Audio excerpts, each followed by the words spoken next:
Bismillahirrahmanirrahim. Assalamualaikum warahmatullahi wabarakatuh. Perkenalkan, nama saya Sofia Safira.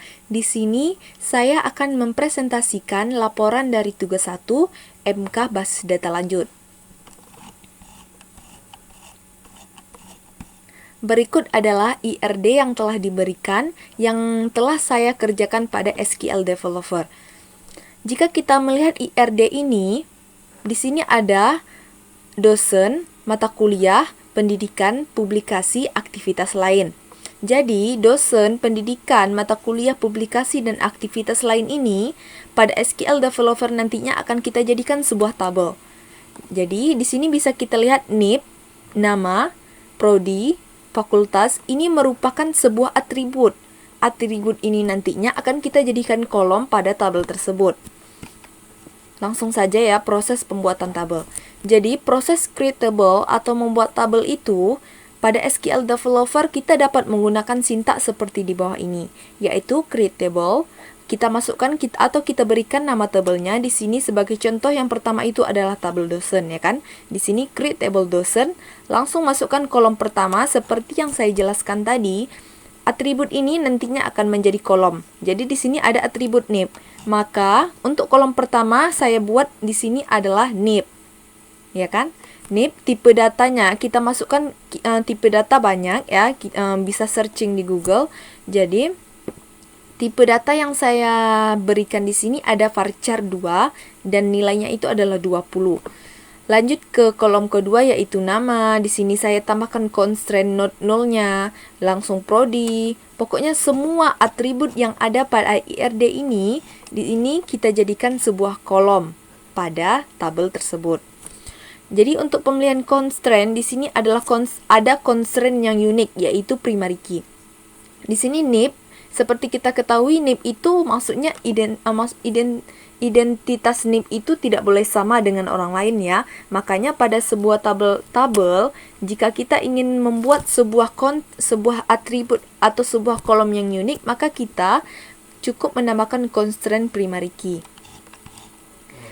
Selanjutnya itu adalah sebelum membuat tabel selanjutnya, di sini juga saya telah deskripsikan tabel yang telah dibuat. Fungsi deskripsi ini kita dapat melihat kolom-kolom mana atau yang telah kita buat beserta tipe datanya. Di sini bisa nampak semua ya, NIP, nama, prodi, fakultas dan lain-lain beserta tipe datanya. Semua nampak setelah kita deks. Untuk deks kita dapat menggunakan sintaks deks dosen atau deks nama tabelnya tersebut. Selanjutnya adalah membuat tabel mata kuliah. Sama seperti membuat tabel dosen, di sini ada kode MK. Kode MK di sini sifatnya adalah primary key. Nah, di sini ada NIP. NIP ini constraint-nya for key, maksudnya foreign key, referensi dari tabel dosen. Kenapa saya masukkan NIP ke dalam tabel mata kuliah? Karena di sini kan kita bisa melihat relasi. Relasi itu bisa kita lihat di sini 1 dan N. Maksudnya di sini adalah relasi antara tabel dosen dan mata kuliah itu adalah 1N. Maksudnya satu dosen dapat mengajar banyak mata kuliah. Begitu. Jadi makanya constraint primary key yang ada pada tabel dosen ini dijadikan foreign key pada tabel mata kuliah. Dan seterusnya begitu juga nanti. Constraint primary key pada tabel dosen dijadikan foreign key pada tabel pendidikan. Primary key pada tabel dosen dijadikan pada foreign key pada tabel publikasi dan aktivitas lain juga begitu. Ini membuat tabel mata kuliah sama dengan tabel dosen. Di sini juga sudah saya deks. Membuat tabel pendidikan masih sama peraturannya. Dan terakhir adalah membuat tabel aktivitas lain. Selanjutnya itu adalah proses insert atau memasukkan data. Jadi proses insert atau memasukkan data ke dalam tabel yang telah kita buat di atas tadi, kita dapat menggunakan sintaks di bawah ini. Di sini sudah saya letakkan sintaks untuk memasukkan satu data cukup dengan insert into table atau insert into nama tabelnya. Kita deskripsikan dulu kolom 1, kolom 2, kolom 3 sampai kolom N, berapa banyak kolom yang telah kita buat pada tabel tersebut. Lalu kita masukkan nilainya, yaitu nilai pertama, nilai kolom pertama, kolom kedua, kolom ketiga sampai kolom N. Untuk memasukkan banyak data atau sekaligus memasukkan data, jangan satu-satu begitu, kita dapat menggunakan sintaks seperti ini, insert all, maksudnya masukkan secara keseluruhan, yaitu langsung sama seperti sintaks yang untuk memasukkan satu data, insert itu nama tabelnya, kolom 1 langsung masuk ke nilainya. Selanjutnya data kedua, data ketiga, sampai data ke N. Lalu di akhirnya kita tambahkan sintaks select bintang from dual. Di sini sebagai contoh yaitu insert data ke dalam tabel dosen. Ini dosen, NIP ini tadi kan kolom, nama kolom, prodi juga kolom.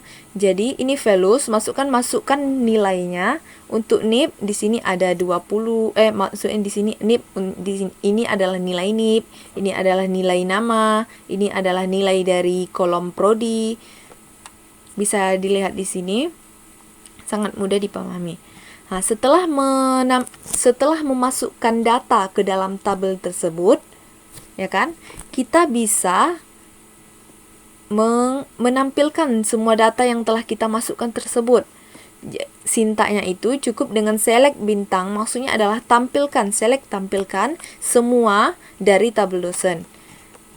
Ini kita masukkan tadi kan, di sini ada dosen nama Sofia Safira, prodi informatika, fakultasnya MIPA. Setelah kita tampilkan, maka akan jadi seperti ini. Tampil semua data-data yang telah kita masukkan pada tabel dosen tersebut. Selanjutnya adalah insert data ke dalam tabel mata kuliah. Di sini kan ada constraint Ferenczi tadi ya, di sini. Constraint Ferenczi yaitu NIP.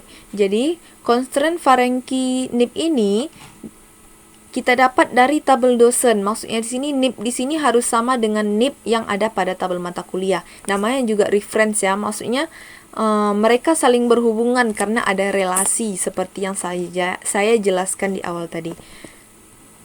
Ini juga sama seperti sebelumnya, menampilkan semua data yang dimasukkan ke dalam tabel mata kuliah. Ini insert data ke dalam tabel pendidikan. Ini menampilkannya. Insert data ke tabel publikasi. Sama sintaksnya seperti tabel dosen. Selanjutnya itu adalah pengerjaan tugas, yaitu soal yang pertama itu adalah buat query SQL yang melibatkan satu tabel di mana query tersebut harus dilengkapi dengan group by dan order by. Jadi, saya menggunakan sintaks select nama univ, nama univ, as banyak dosen, di univ, from pendidikan group by, nama univ, order by, nama univ, ascending. Maksudnya adalah, sintaks ini maksudnya adalah, saya ingin menampilkan nama universitas dan dikelompokkan dengan cara menghitung atau count. Di sini select menampilkan nama universitas dikelompokkan dengan cara count menghitung nama univ tersebut, dan nama univ ini nantinya saat ditampilkan yaitu sebagai banyak dosen yang di univ tersebut, banyak dosen di univ, dan pastinya ini from pendidikan ini maksudnya adalah dari tabel pendidikan. Di sini saya kelompokkan berdasarkan nama univ, order by nama univ, ascending. Masuk ascending di sini adalah di sini data yang ditampilkan ascending menurut abjad. Maksudnya di sini ini menurut abjad I, U, begitu. Maksudnya menurut abjad A, B, C, D. Ini saya bacakan kembali. Sintaks ini fungsinya adalah menampilkan nama universitas dan dikelompokkan dengan cara menghitung atau berapa banyak dosen yang pernah menempuh pendidikan di universitas tersebut, dan data yang ditampilkan ascending menurut abjad nama universitas. Selanjutnya adalah soal yang kedua, yaitu buat query SQL yang melibatkan satu tabel di mana query tersebut harus dilengkapi dengan having.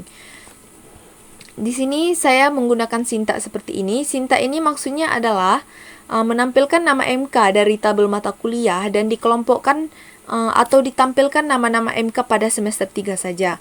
Maksudnya di sini, ini kan select, tampilkan nama MK from mata kuliah dari tabel mata kuliah, kelompokkan berdasarkan nama MK, dan having sum, hitung cuma semester 3 saja yang ditampilkan pada tabel mata kuliah tersebut.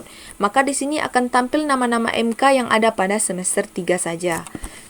Mungkin itu saja yang bisa saya presentasikan. Lebih dan kurang saya mohon maaf. Assalamualaikum warahmatullahi wabarakatuh.